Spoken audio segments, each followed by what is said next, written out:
Subscribe करें government exam और bell icon press करें सबसे पहले सिलेक्शन के लिए। Hello friend, good morning. मैं ज्ञान प्रकाश आप सभी का स्वागत करता हूं आपके चैनल गवर्नमेंट एग्जाम में। फ्रेंड, आज के इस वीडियो में क्लास 6 हिस्ट्री न्यू एनसीईआरटी के 3rd चैप्टर को देखेंगे। तो आइए शुरू करते हैं। आपका अध्याय 3 है आरंभिक नगर।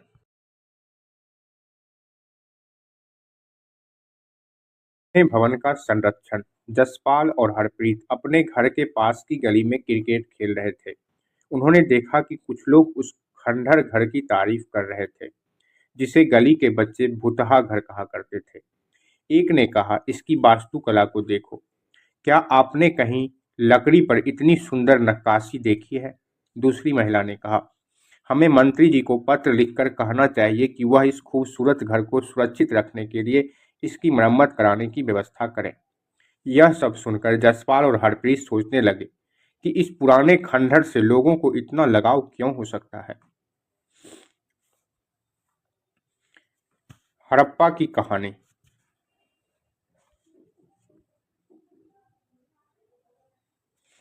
अक्सर पुरानी इमारत अपनी कहानी बताती है। लगभग 150 साल पहले जब पंजाब में पहली बार रेलवे लाइनें बिछाई जा रही थी, तो इस काम में जुटे इंजीनियरों को अचानक हड़प्पा पुरास्थल मिला, जो आधुनिक पाकिस्तान में है। उन्होंने सोचा कि यह एक ऐसा खंडहर है जहां से अच्छी ईंटें मिलेंगी।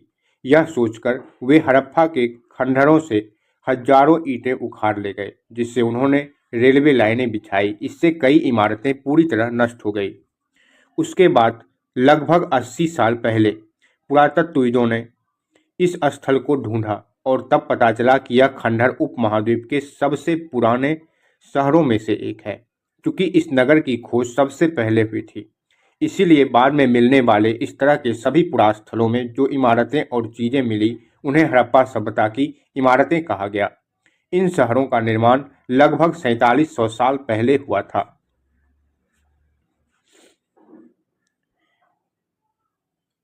प्रायः पुरानी इमारतों को तोड़कर उनकी जगह नए भवन बनाए जाते हैं।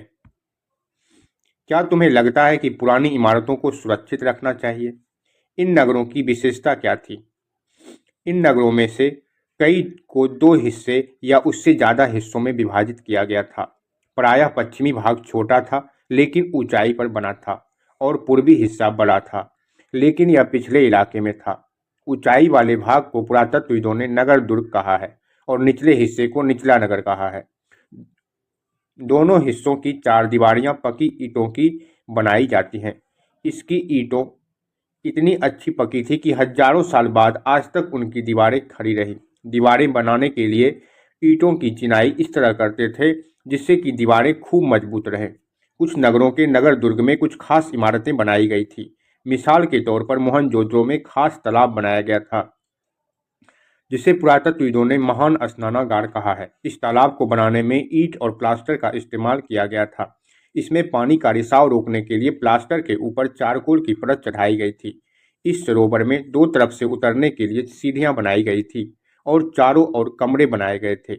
इसमें भरने के लिए पानी कुएं से निकाला जाता था। उपयोग के बाद इसे खाली कर दिया जाता था।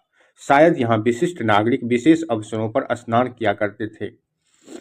कालीबंगा और लोथल जैसे अन्य नगरों में अग्निकुंड मिले हैं जहां संभवतः यज्ञ किए जाते होंगे। हड़प्पा, मोहनजोदड़ो और लोथल जैसे कुछ नगरों में बड़े बड़े भंडार गृह मिले हैं।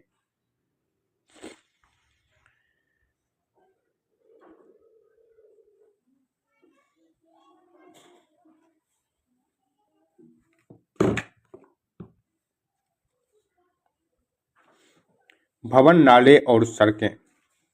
इन नगरों के घर आमतौर पर 1 या 2 मंजिले होते थे।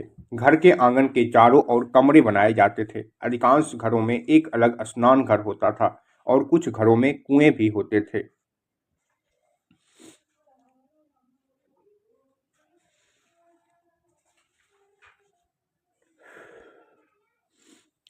कई नगरों में ढके हुए नाले थे। इन्हें सावधानी से सीधी लाइन में बनाया जाता था। हर नाली में हल्की ढलान होती थी ताकि पानी आसानी से बह सके। अक्सर घरों की नालियों को सड़कों की नालियों में जोड़ दिया जाता था, जो बाद में बड़े नालों में मिल जाती थी। नालों के ढके होने के कारण इनमें जगह जगह पर मेन होल बनाए गए थे, जिनके जरिए इनकी देखभाल और सफाई की जा सके। घर, नाले और सड़कों का निर्माण योजनाबद्ध तरीके से एक साथ ही किया जाता था। यहाँ पर वर्णित घरों और पिछले अध्याय में वर्णित घरों में तुम्हें क्या अंतर दिखाई देता है? कोई दो अंतर बताओ।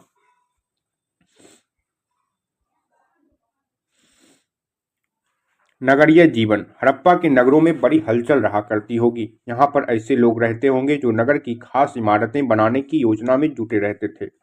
ये संभवतः यहाँ के शासक थे। यहाँ भी संभव है कि ये शासक लोगों को भेजकर दूर दूर से धातु, बहुमूल्य पत्थर और अन्य उपयोगी चीजें मंगवाते थे। शायद शासक लोग खूबसूरत मनकों तथा सोने चांदी से बने आभूषणों जैसे कीमती चीजों को अपने पास रखते होंगे। इन नगरों में लिपिक भी होते थे जो मुहरों पर तो लिखते ही थे और शायद अन्य चीजों पर भी लिखते होंगे जो बच नहीं पाई है। इसके अलावा नगरों में शिल्पकार स्त्री पुरुष भी रहते थे जो अपने घरों या किसी उद्योग स्थल पर तरह तरह की चीजें बनाते होंगे। लोग लंबी यात्राएं भी करते थे और वहां से उपयोगी वस्तुएं लाते थे और साथ ही लाते थे। सुदूर देशों की किस्से कहानियां, मिट्टी से बने कई खिलौने भी मिले हैं जिनसे बच्चे खेलते होंगे। नगर में रहने वाले लोगों की एक सूची बनाओ। क्या इनमें से कुछ ऐसे लोग हैं जो मेहरगढ़ से गांव में रहते हैं? सबसे ऊपर मोहनजोदड़ो की एक सड़क और उसमें बना नाला, ऊपर एक कुआं, बाईं और नीचे हड़प्पा की एक मुहर। इस मुहर के ऊपर के चिन्ह एक खास लिपि में है। उपमहाद्वीप में पाए गए लेखन का यह प्राचीनतम उदाहरण है।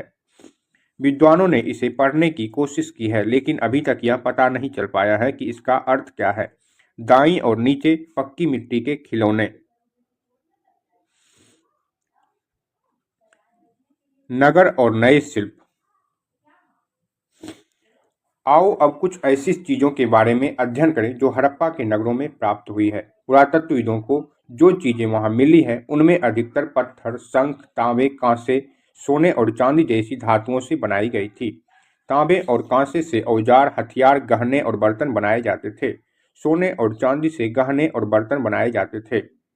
यहाँ मिली सबसे आकर्षक वस्तुओं में मनके, बाट और फलक हैं। ऊपर पत्थर के बाट देखो, कितने ध्यान से और उपयुक्त तरीके से इन बाटों को बनाया गया है। इन्हें चट पत्थर से बनाया गया था। इन्हें शायद बहुमूल्य पत्थर और धातुओं को तौलने के लिए बनाया गया होगा। मध्य में बाएं मनके, इनमें से कई कार्निलियन पत्थरों से बनाए गए थे। पत्थरों को काट और तराश कर मनके बनाए गए। इनके बीच छेद किए गए थे ताकि धागा डालकर माला बनाई जाए। मध्य में दाएं पत्थर के धारदार फलक, नीचे दाएं कढ़ाईदार वस्त्र। एक महत्वपूर्ण व्यक्ति की पत्थर से बनी मूर्ति जो मोहनजोदड़ो से मिली थी, इसमें उसे कढ़ाईदार वस्त्र पहने दिखाया गया है। हड़प्पा सभ्यता के लोग पत्थर की मुहरें बनाते थे। इन आयताकार मुहरों पर सामान्यतः जानवरों के चित्र मिलते हैं। हड़प्पा सभ्यता के लोग काले रंग से डिजाइन किए हुए खूबसूरत लाल मिट्टी के बर्तन बनाते थे। अध्याय 2 में तुमने जिन गांवों के बारे में पढ़ा, क्या वहां भी धातु का उपयोग होता था? क्या वे पत्थर के बाट बनाते थे? संभवतः 7000 साल पहले मेहरगढ़ में कपास की खेती होती थी। मोहनजोदड़ो से कपड़े के टुकड़ों के अवशेष, चांदी के एक फूलदान के ढक्कन तथा कुछ अन्य तांबे की वस्तुओं से चिपके हुए मिले हैं। पकी मिट्टी तथा फ्योंस से बनी तकलियां सूत कटाई का संकेत देती है।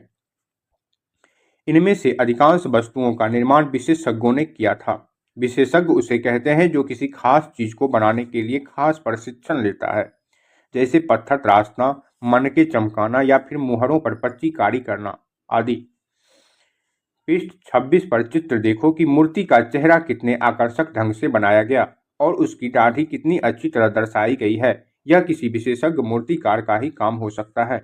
हर व्यक्ति विशेषज्ञ नहीं हो सकता था। हमें यह पता नहीं है कि क्या सिर्फ पुरुष ही ऐसे कामों में प्रशिक्षण हासिल करते थे या फिर केवल महिलाएं ही। शायद कुछ महिलाएं और पुरुष दोनों ही इस काम में दक्ष थे। फ्योंस। पत्थर और शंख प्राकृतिक तौर पर पाए जाते हैं, लेकिन फ्योंस को कृत्रिम रूप से तैयार किया जाता है।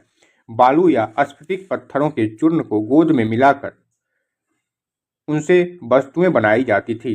उनके बाद उन वस्तुओं पर एक चिकनी परत चढ़ाई जाती थी। इस चिकनी परत के रंग प्रायः नीले या हल्के समुद्री हरे होते थे। फ्योंस से मन के चूड़ियां, बाले और छोटे बर्तन बनाए जाते थे। कच्चे माल की खोज में।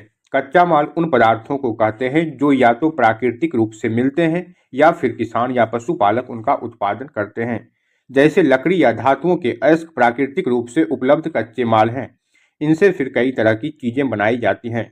मिसाल के तौर पर किसानों द्वारा पैदा किए गए कपास को कच्चा माल कहते हैं, जिससे बाद में कताई बुनाई करके कपड़ा तैयार किया जाता है। हड़प्पा में लोगों को कई चीजें वहीं मिलती थी, लेकिन तांबा, लोहा, सोना, चांदी और बहुमूल्य पत्थरों जैसे कि पदार्थों का वे दूर दूर से आयात करते थे। हड़प्पा के लोग तांबे का आयात संभवतः आज के राजस्थान से करते थे। यहाँ तक कि पश्चिम एशियाई देश ओमान से भी तांबे का आयात किया जाता था। कांसे बनाने के लिए तांबे के साथ मिलाई जाने वाली धातु टिन का आयात आधुनिक ईरान और अफगानिस्तान से किया जाता था। सोने का आयात आधुनिक कर्नाटक और बहुमूल्य पत्थर का आयात गुजरात, ईरान और अफगानिस्तान से किया जाता था। चीजों को एक जगह से दूसरी जगह कैसे ले जाया जाता था, इस चित्रों को देखो। खिलौना है और दूसरी एक मुहर। क्या तुम बता सकते हो कि हड़प्पा के लोग यातायात के लिए किन साधनों का प्रयोग करते थे? पिछले अध्यायों में क्या तुमको पहिए वाले वाहनों की जानकारी दी गई है? नगरों में रहने वालों के लिए भोजन। लोग नगरों के अलावा गांवों में भी रहते थे। वे अनाज उगाते थे और जानवर पालते थे। किसान और चरवाहे ही शहरों में रहने वाले शासकों, लेखकों और दस्तकारों को खाने के सामान देते थे।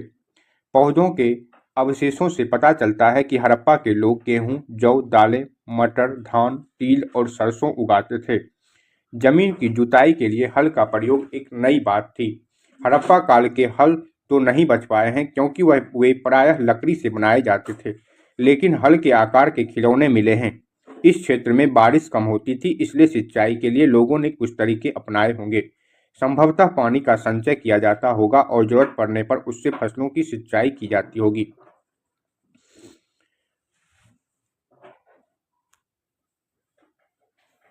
हड़प्पा के लोग गाय, भैंस, भेड़ और बकरियां पालते थे। बस्तियों के आसपास तालाब और चारागाह होते थे, लेकिन सूखे महीनों में मवेशियों के झुंडों को चारा पानी की तलाश में दूर दूर तक ले जाया जाता था।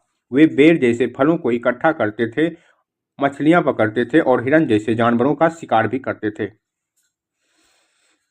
गुजरात में हड़प्पाकालीन नगर का सूक्ष्म निरीक्षण। कच्छ के इलाके में खदीर बेट के किनारे धौलावीरा नगर बसा था। वहां साफ पानी मिलता था और जमीन उपजाऊ थी। जहां हड़प्पा सभ्यता के कई नगर दो भागों में विभक्त थे, वहीं धौलावीरा नगर को 3 भागों में बांटा गया था। इसके हर हिस्से के चारों ओर पत्थर की ऊंची ऊंची दीवार बनाई गई थी। इसके अंदर जाने के लिए बड़े बड़े प्रवेश द्वार थे। इस नगर में एक खुला मैदान भी था जहां सार्वजनिक कार्यक्रम आयोजित किए जाते थे। यहाँ मिले कुछ अवशेषों में हड़प्पा लिपि के बड़े बड़े अक्षरों को पत्थरों में खुदा पाया गया है। इन अभिलेखों को संभवतः लकड़ी में जड़ा गया था। यह एक अनोखा अवशेष है क्योंकि आमतौर पर हड़प्पा के लेख मुहर जैसी छोटी वस्तुओं पर पाए जाते थे। गुजरात की खंबात की खाड़ी में मिलने वाली साबरमती की एक उपनदी के किनारे बसा लोथल नगर ऐसे स्थान पर बसा था जहां कीमती पत्थर जैसा कच्चा माल आसानी से मिल जाता था। यह पत्थरों, शंखों और धातुओं से बनाई गई चीजों का एक महत्वपूर्ण केंद्र था। इस नगर में एक भंडार गृह भी था। इस भंडार गृह से कई मुहरें और मुद्रांकन या मुहरबंदी गीली मिट्टी पर दबाने से बनी उनकी छाप मिले हैं। लोथल का बंदरगाह। यह बड़ा तालाब लोथल का बंदरगाह रहा होगा जहां समुद्र के रास्ते आने वाली नावें रुकती थी। संभवतः यहां पर माल चढ़ाया उतारा जाता होगा।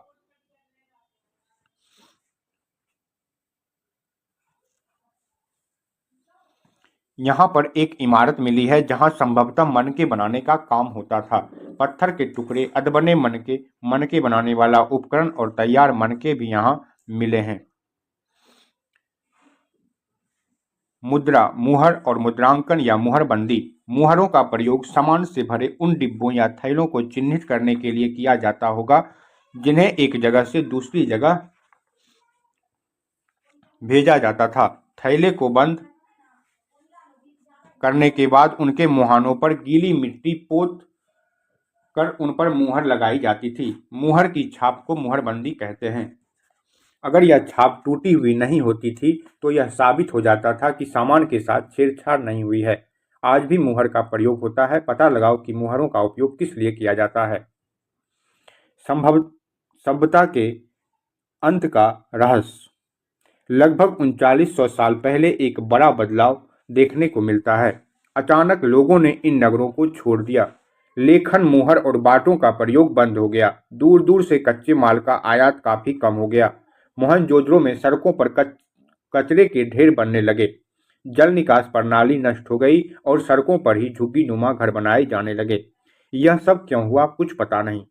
कुछ विद्वानों का कहना है कि नदियां सूख गई थी। अन्य का कहना है कि जंगलों का विनाश हो गया था। इसका कारण ये हो सकता है कि ईंटें पकाने के लिए ईंधन की जरूरत पड़ती थी। इसके अलावा मवेशियों के बड़े बड़े झुंडों से चारागाह और घास वाले मैदान समाप्त हो गए होंगे। कुछ इलाकों में बाढ़ आ गई, लेकिन इन कारणों से यह स्पष्ट नहीं हो पाता है कि सभी नगरों का अंत कैसे हो गया, क्योंकि बाढ़ और नदियों के सूखने का असर कुछ ही इलाकों में हुआ होगा। ऐसा लगता है कि शासकों का नियंत्रण समाप्त हो गया। जो भी हुआ हो, परिवर्तन का असर बिल्कुल साफ दिखाई देता है। आधुनिक पाकिस्तान के सिंध और पंजाब की बस्तियां उजड़ गई। कई लोग पूर्व और दक्षिण के इलाकों में नई और छोटी बस्तियों में जाकर बस गए। इसके लगभग 1400 साल बाद नए नगरों का विकास हुआ। इनके बारे में तुम अध्याय 5 और 8 में पढ़ोगे।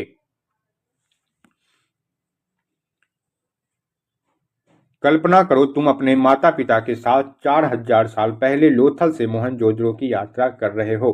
यह बताओ कि तुम यात्रा कैसे करोगे। तुम्हारे माता पिता यात्रा के लिए अपने साथ क्या क्या ले जाएंगे और मोहनजोदड़ो में तुम क्या देखोगे। उपयोगी शब्द है नगर, नगर दुर्ग, लिपिक, मुहर, शिल्पकार, धातु, विशेषज्ञ, कच्चा माल, हल, सिंचाई। आओ याद करें। प्रश्न उत्तर आपको नेक्स्ट वीडियो में कराया जाएगा।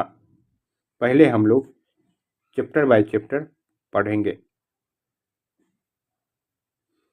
आप स्क्रीनशॉट ले सकते हैं और क्वेश्चन को मेरे पढ़ाए हुए से आप हल कर सकते हैं। कुछ महत्वपूर्ण तिथियां हैं जिनको मैं बता देता हूं। मेहरगढ़ में कपास की खेती लगभग 7000 साल पहले। नगरों का आरंभ लगभग 4700 साल पहले। हड़प्पा के नगरों के अंत की शुरुआत लगभग 3900 साल पहले। अन्य नगरों का विकास लगभग 2500 साल पहले। अगर वीडियो पसंद आया हो तो लाइक, सब्सक्राइब और बेल आइकन प्रेस करना ना भूलें। Thank you.